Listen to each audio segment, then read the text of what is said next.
Yeah, we're different. I mean, are we going to miss the Zeke Marshalls and the Alex Abreus and the Chauncey Gilliams and Brian Walsh? Yes, but that's no excuse. Men's basketball has certainly lost many key players. However, Brian Walsh still remains on the team not as a player, but as a graduate assistant, and he realizes the difference. Well, obviously the biggest difference is not playing anymore, just sitting on the sidelines and coaching.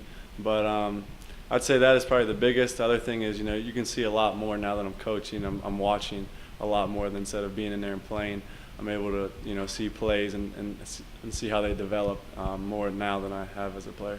Since arriving on campus, Walsh never thought he would coach in the future, and since becoming an assistant, he definitely has a great staff to learn from. I figured I was going to go play overseas or maybe get into business. I just, I have the love for the game, and I fell in love with coaching. I just want to pursue it. Really look up to Coach D and his hard work and his work ethic, being a basketball coach, and that's what I want to do.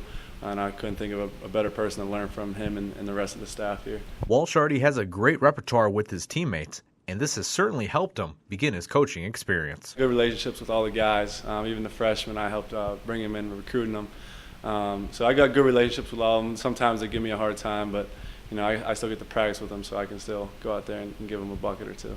Walsh has certainly shown his desire to coach, and he also knows what he must do this season as a graduate assistant. Anything that better the program, help us take the next step and win a couple games in the NCAA tournament, and basically just develop our young guys who are maturing and getting ready this season.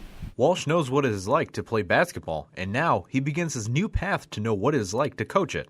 With this experience, Brian looks to expand his overall knowledge of the game. For the ZTV Sports Report, I'm Sartaj.